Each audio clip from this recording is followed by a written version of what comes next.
भाग्यवान धन धर्मयुत अभिनंदन सम्मान। धर्म भाव धर्मेश हो अभ्युदय दिनमान। ये धर्मेश की महत्ता बताता है। धर्मेश अर्थात धर्म भाव और भाग्य भाव हमारे सभी के जन्मांक में भाग्य का क्या महत्व है ये सर्वविदित है, किसी को बताने की कोई आवश्यकता ही नहीं है। भाग्य कैसे प्राप्त होता है? भाग्य प्रारब्ध से प्राप्त होता है। तो आज की चर्चा का विषय यही है। और नमस्कार, जय श्री कृष्णा, आपका बहुत बहुत स्वागत करते हैं हम आज के इस कार्यक्रम में। तो आज हम धर्म भाव की अर्थात भाग्य की, देखिए भाग्य जो है सभी को प्राप्त होता है। अब किसको कितना भाग्य मिला हुआ है और वो कैसे कार्य कर रहा है और कब उसका कौन सी उम्र में भाग्योदय, आज आपको एक हम टॉप सीक्रेट बता रहे हैं कि ऐसा कोई भी नहीं है जिसका भाग्योदय नहीं होता है। भाग्योदय देखिए सभी का होता है और कई बार क्या होता है भाग्योदय हो भी जाता है और लोगों को पता ही नहीं होता। फिर जब उनको पता चलता है, कब पता चलता है? जब किसी, जैसे आप जब एस्ट्रोलॉजर स्वाति त्रिपाठी के पास या कोई और ज्योतिषी के पास, तो आप जब एस्ट्रोलॉजिस्ट के पास आएंगे तब आपको पता चलेगा ना कि आपका भाग्योदय हो गया है या नहीं हुआ है, क्योंकि कई सारे यहाँ पे पॉइंट देखने होते हैं। कई बार क्या होता है कि जैसे भाग्येश जो है उसकी डिग्रीज जो है थोड़े कम हैं, तो आपका पता चला भाग्योदय हो तो गया है, अब आपको ही नहीं समझ में आ रहा क्योंकि आपके सामने कुछ संघर्ष की ऐसी ऐसी परिस्थितियाँ सामने आ रही हैं, आपके निरंतर कभी कुछ कठिनाइयाँ आ रही हैं या कुछ काम बन भी जा रहे हैं। तो लेकिन वही बात है कि कौन से कंपैरिजन में आ रही, कठिनाइयाँ पता चला ज़्यादा आ रही हैं, काम थोड़े से कम बन रहे हैं, तो आपको उसका तालमेल मतलब कैसे क्या हो रहा है आप इतना समझ सकने की स्थिति में नहीं है।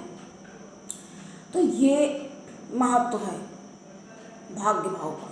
ठीक है, प्रत्येक व्यक्ति भाग्यवान बनना चाहता है और सौभाग्यशाली वो लोग होते हैं जो और अपने आप को धर्म से जोड़ कर रखते हैं। सौभाग्यवान जो भी बनना चाहता है, और ये सौभाग्य की ही बात है, क्योंकि देखिए धर्म का दिखावा ये बहुत लोग कर लेते हैं, लेकिन वास्तविक रूप में धार्मिक होना ये एक अलग ही विषय है।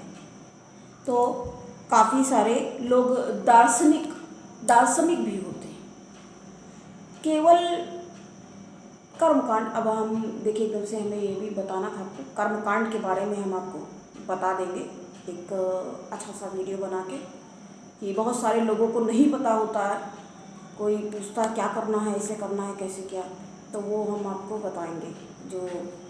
जो आपकी दिनचर्या में या रोज़मर्रा की जो पूजा पाठ होता है उसमें आप कैसे विधान कर सकते हैं। लेकिन आज हम भाग्य भाव की चर्चा, इस पर हमें लगता है कि बहुत ही लंबा वीडियो बनाना पड़ेगा। अब आपके भाग्य का मतलब क्या? भाग्य ऐसा क्यों बोला है? भाग्येश का मतलब है भाग्य का ईश का मतलब इष्ट, ईश्वर। तो आपके भाग्य का ईश्वर कौन है, यानी कि आपके भाग्य का नियंत्रण कौन कर रहा है ये रोचक विषय। एक तो रोचक, अभी एकदम से ये शब्द से ध्यान आई बात, जो मैडम हमारे पास काम करती तो कहती है रोचक, हमें रोचक नहीं, रुचक राजयोग है, वो है रुचक राजयोग। और यहाँ हम बात कर रहे हैं इस रोचक विषय की। ये आनंदमयी विषय है अगर इसको अच्छे से, लेकिन अभी तो बहुत सारे लोगों ने कुछ लोग, आपको हम एक बात बताएं, ये सब भी समझ लीजिए करते हैं, कोई दूसरों का वीडियो ले करके अपने चैनल पे अपलोड करके चला रहे हैं, लोग देख उनको रहे हैं क्या क्या हो रहा है यहाँ पर। चलिए, जिसको जो करना है सुधर नहीं जाएंगे, कहे ना मेरा भारत महान, 100 में 80 या 90 बेईमान। तो ये सब तो चलता ही रहेगा। तो हम बात जो कर रहे हैं हट नहीं रहे विषय से। आपको सबको देखिए भाग्यवान बनने के लिए प्रयास भी करना है। प्रयास करने के लिए कौन ज्ञान होना चाहिए। तो अपने गुरु को अच्छा रखें। देखिए वो सबके लिए हमेशा देखिए जन्मांक वगैरह में हम समझाते हैं तो काल पुरुष का ही कुंडली बनता है। काल पुरुष का तात्पर्य अर्थात आप ऐसे उसको समझ सकते हैं कि विष्णु भगवान, हाँ विष्णु भगवान को ही, नारायण प्रभु, उनको ही आप मान के चल सकते हैं। और उससे ही सारे, क्योंकि उससे समझ लीजिए सारे ही जो प्लैनेट हैं और ग्रह नक्षत्र हैं उससे वो रिलेट हो जाते हैं। उसके ही आधार पे इसको कह सकते हैं बेसिक आधार, इससे ही इसको समझा जा सकता है। अब तमाम सारे लोग आ रहे हैं बताते हैं पता नहीं क्या क्या। तो हम आपको नवमेश की महत्ता बता रहे हैं। वैसे ही कर्मेश की महत्ता, कर्मेश की महत्ता देखिए क्या है। धन भाव में शुभ कर्मेश, पूर्वज हो विद्वान।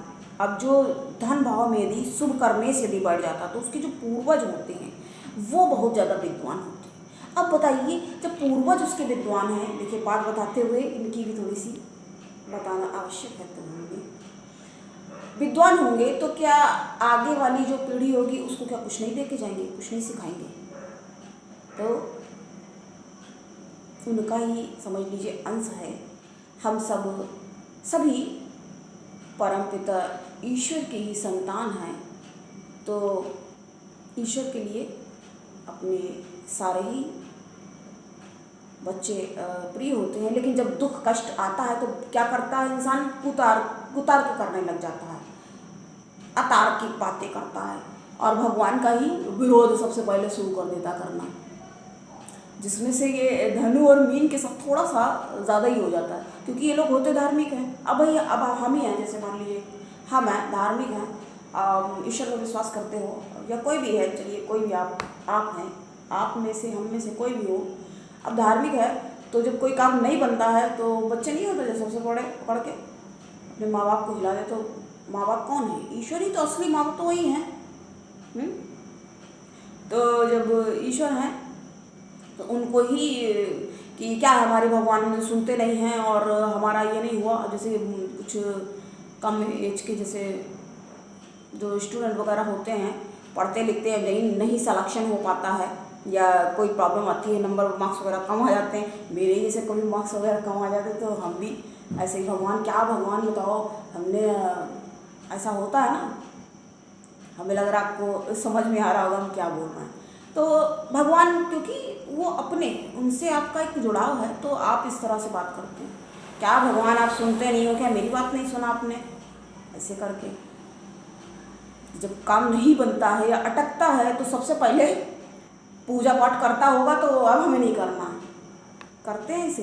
ये क्या है, एक ये जिद वाली बात हुई ना कि अब ऐसा आपने किया है तो अब हम भी, जैसे किसी से फ्रेंड से लड़ाई हो जाती है कि अब हम अपना चॉकलेट, तुम्हारी हमारी आज लड़ाई हो चुकी है तो आज हम चॉकलेट लाए हैं वो हम तुम्हें नहीं देंगे।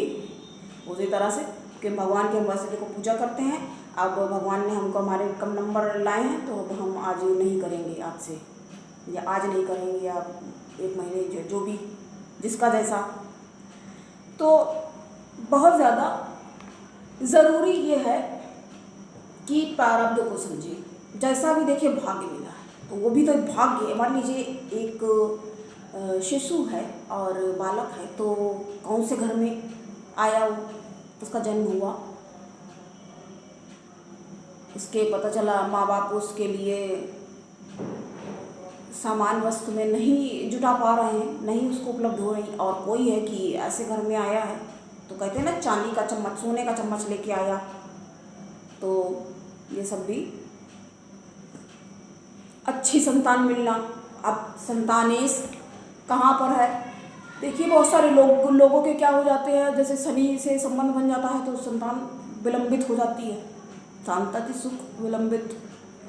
विवाह वगैरह जैसे ऐसा नहीं है कि उसमें योग्यता नहीं, बहुत योग्य है, बिल्कुल हर तरीके से लायक भी है, पढ़े लिखे भी हैं और बहुत सारी योग्यता है, बहुत गुणवान है, धनी भी हैं, रूप